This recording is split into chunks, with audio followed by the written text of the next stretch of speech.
आजच्या पिढीला, युवकांना व महिलांना स्वतःच्या अक्कल हुशारीने, कौशल्याचा उपयोग करून प्रगती साध्य करता यावी यासाठी पंतप्रधान नरेंद्रजी मोदी यांनी स्टार्टअपवर भर देऊन भारताला आत्मनिर्भर करण्याचे कार्य हाती घेतले आहे. सांगली महापालिकेच्या पदाधिकाऱ्यांनी स्टार्टअप व नाविन्यता केंद्र उभे करावे. निवडणुकीत दिलेल्या आश्वासनात हे महत्त्वाचे आश्वासन आहे. सांगली ही नगरी नाट्य संस्कृती, कला, साहित्य व लोककलेचा पाया आहे. उत्कृष्ट नाट्यगृह, पूर्णनियंत्रण व नागरी सुविधा उपलब्ध करण्याच्या योजना तडीस नेण्यासाठी नगरसेवक व पदाधिकारी आपले काम चोखपणे पार पाडतील.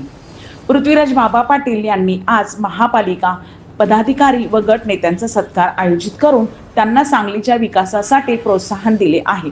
नूतन पदाधिकाऱ्यांचे मी अभिनंदन करतो, असे प्रतिपादन राज्याचे सांस्कृतिक कार्यमंत्री नामदार आशिष शेलार यांनी केले.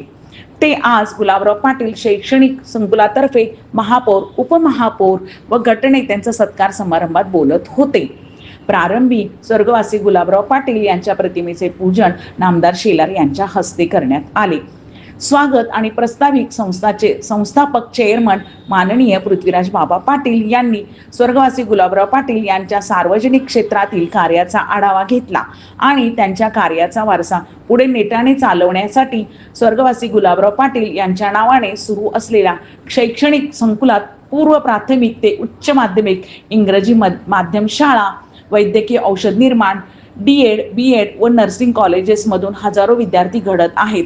आमच्या शैक्षणिक संकुलातील बहुजन समाजातील लेकरांना सामर्थ्य देण्याचे प्रयत्न सुरू असल्याचे सांगितले.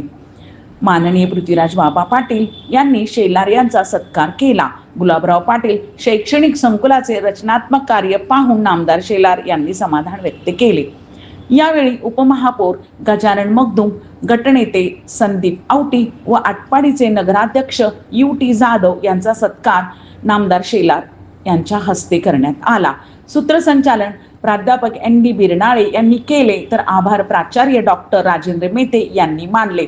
यावेळी अजित जाधव, आटपाडी अर्चना धुमाळ, तहसीलदार Vaibhav Gurav, Ajay Deshmukh, Sunny Dhotre, advocate Allabaksh Kazi, Mohan Watve, Atharva Kulkarni, Mahavir Patil Nandre, Sheetal Patole, Abhijit Paret, Hanumant Sargar, Ayub Nishandar, Prashant Deshmukh, Ashish Chaudhari, doctor Rajendra Methe, doctor Satish Patil, doctor Bibhishan Karale, doctor Akash Joshi, Vinay Dongre, Christina Martin, Sridevi Kulloli, Sahebalal, Sharif Masalat आदी मान्यवर व गुलाबराव पाटील शैक्षणिक संकुलाचा स्टाफ उपस्थित होता.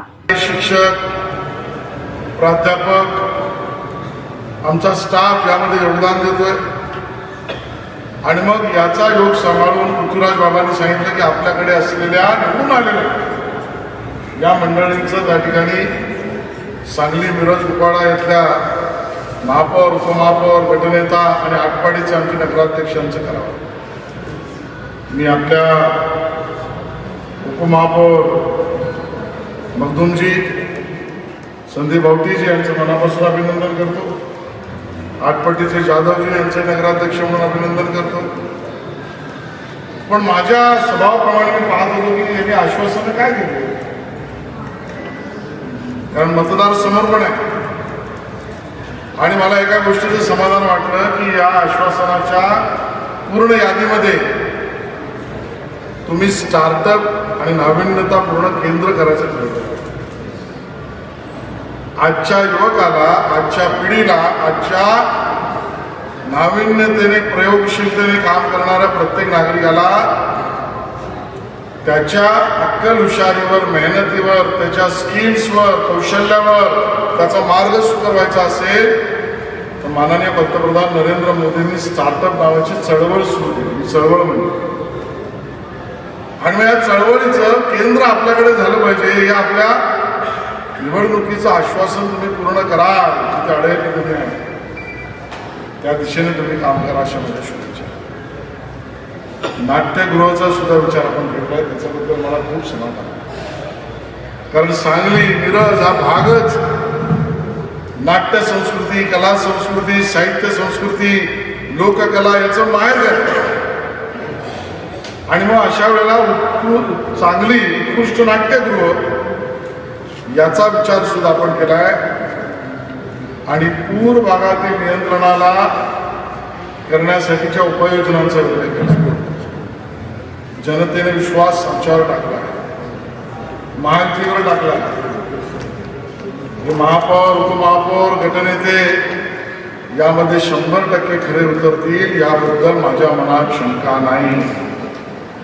पण काही अडचण असली तर मदतही करायला आम्ही तयार आहोत आणि चुकला तर कान पकडायलाही आला आहोत. या गोष्टीचा उल्लेख मला या ठिकाणी करायचा आहे. आटपाडीसारख्या भागामध्ये पहिल्यांदाच मला वाटतं नगराध्यक्ष आपला झाला, गटनेते पण इथे आहे. तिथल्या नागरिकांच्या समस्यांना आदेश म्हणून आपण काम करू आणि ते काम करताना कुठे अडचणी आल्या तर आमच्याकडे नक्की या. पण अतिशय महत्त्वाचा सत्काराचा आणि या वास्तूला भेट देण्याचा कार्यक्रम आपल्या सगळ्यांच्या साक्षीने करता आला त्याबद्दल मनापासून धन्यवाद. इथेच थांबतो. जय हिंद, जय महाराष्ट्र. प्रतिनिधी समाधान लोंढे यांचा रिपोर्ट.